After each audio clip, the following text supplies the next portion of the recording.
अभी अपन लोग जो है करंट के सेक्शन में जो है बीपीएससी मेंस के लिए नेक्स्ट टॉपिक देख रहे हैं, that is the medical diplomacy.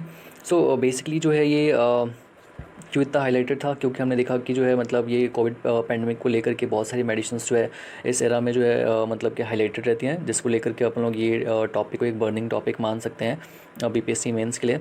So context देखते हैं। Basically India will supply essential drugs including the paracetamols and the hydroxychloroquine to countries which are badly affected with the novel coronavirus, including the countries in the neighborhood, thus ensuring the India's important role in the global medical diplomacy. So ये जो basically जो context है वो 2020 का basically given है, but we know कि उसके बाद क्या हुआ। एंड हाइड्रोक्सी क्लोरोक्विन हमने जो है बहुत सारी कंट्रीज़ को सप्लाई किया, इवन हमने ब्राज़ील को सप्लाई किया है। उन्होंने जो है हनुमान जी का वो आई मीन एक पिक भी उन्होंने जो है दिखाया था, जिसमें वो जड़ी बूटी लेके माउंटेन से जा रहे होते हैं। Okay, so see what is the medical diplomacy by the way. Okay, so अपन लोग इसको पॉइंट वाइज देखेंगे कि मेडिकल डिप्लोमेसी का बेसिकली क्या रिलेवेंस है। So strategic foreign policy. So in the recent years health has been adopted as a strategic foreign policy and diplomatic concern for the many countries and regions of the world. Okay, emerging field. So medical diplomacy is an emerging field that addresses the dual goals of improving global health and the bettering the international relations. Third देखते हैं soft power. It mainly a component of the soft power which involves winning the hearts and the minds of the peoples in the countries by exporting the medical care, expertise and personal to the help those who need it most. Fourth देखते हैं growing global market. So it is concerned not only with the economic effect of the poor health on the development or of the pandemic outbreak on the global marketplace, but also the gain from the growing global markets in the health goods and the services. Next, it also reinforces health as a social value and a human right, supporting the United Nations Sustainable Development Goals, advocating for the access to medicines and the primary health care, and calling for high-income countries to invest in a broad range of global health initiatives. Okay, so regions for the India's prominent role in the medical diplomacy ये देखते हैं. So global presence. India has a strong and the widespread pharmaceuticals presence in the much of the world, including the US, Western Europe, Japan and Australia. Generic medicine. India is also the leading producer of generic medicines, with Indian drugs comprised of 20% by value as of November 2019 of the global generic drug exports, out of which North America had the largest share. Drug exports. The total size of the industry, including the drugs and the medical devices, is approximately $43 billion, of which it exports $20 billion worth of drugs. Traditional medicine. India is also leading such as Ayurveda and yoga. India successfully lobbied the United Nations to designate June 21 as International Yoga Day. Vaccine manufacturing. Indian manufacturers have played a critical role in driving down prices and improving access to vaccines and the HIV/AIDS treatment for the millions of the people worldwide. Training. India has also taken this opportunity to be a leader in the training of the excuse me. Okay, so training. India has also taken this opportunity to be a leader in the training of the doctors and the other medical staffs for its neighbors, as the Indian doctors and the medical specialists have been conducting online training camps of the doctors and the medical staffs of the SAARC countries. Medical tourism. Since the 1990s, India has been flaunted as a global leader in the medical tourism, defined as the travel of the people to a place other than where they normally reside for the purpose of obtaining medical treatment in that country.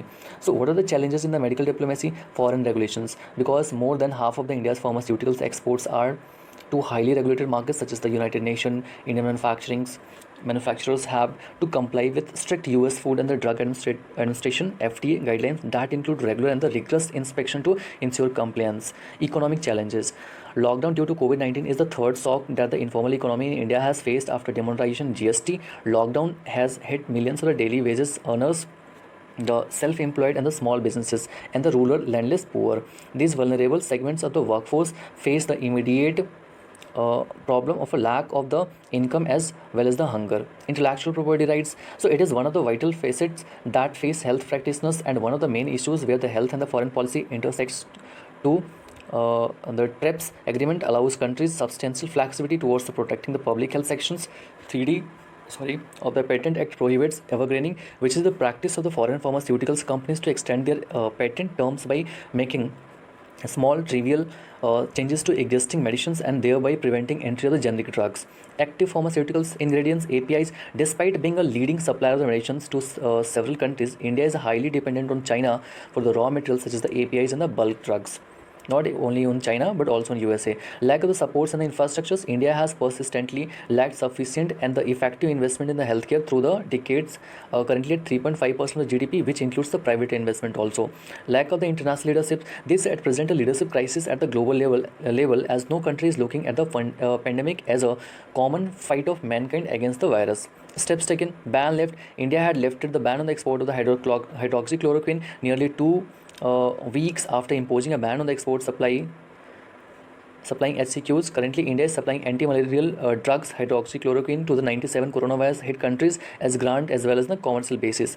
India manufactures 70% of the world's supply of the HCQ, and it had exported $51 million worth of the drugs in financial year 19. HCQ is an anti-malarial drug that has been identified by the US Food and the Drug Administration as a possible treatment for the COVID-19. The list of the 97 countries includes US, Russia, France and UK, and besides some 20 countries of Africa and many of the India's immediate neighbors like the Nepal, Maldives, etc. Teams of the doctors, apart from supplying the HCQ, India has been sending teams of the Indian doctors to Nepal to deal with the testing and the treatment of the coronavirus patients. India is also working closely with the countries in the Middle East during the pandemic. Training healthcare professionals, there has been online training organized by the healthcare professionals in the South Asia and other neighboring countries on COVID-19 management strategies and related aspects. Regional and the multilateral level contacts. There have been high level contacts at regional and the multilateral levels at the insistence of the India. This includes a vital summit of the Asian Association for the Regional Cooperations countries and a similar meet of the leaders of the G20 countries. Recommendations. So boost medical diplomacy. India has offered not just supportive medical staffs but also an entire buffet of the generic medicines, medical training and the medical tourism. India should therefore focus on the further building medical diplomacy as a facet of the diplomatic relations. Step towards digitization. Global diplomacy should also move towards the digitization as it would help decrease the expense and would promote the transparency in the diplomatic matters. India has shown the path by calling for the virtual meeting of the regional organizations, and it should continue to do so with more vigor. Promote the multilateralism. So the Prime Minister has shown commendable initiative in converting the leaders of the SAARC nation for a regional collaborative effort on the COVID-19. The COVID-19 pandemic presents India with an opportunities to revive the multilateralism, become a strong and a credible champion of the internationalism and assume a leadership role. Convert the goodwill to good diplomacy. The Indian generosity in the times of this pandemic has not gone unnoticed and has earned India well-deserved goodwill. India also enjoys a world image of being a robust democracy and non-predatory as opposed to China. In order to convert goodwill into the better relations and the increased global role, it must be supported by constant efforts from the Indian diplomatic missions.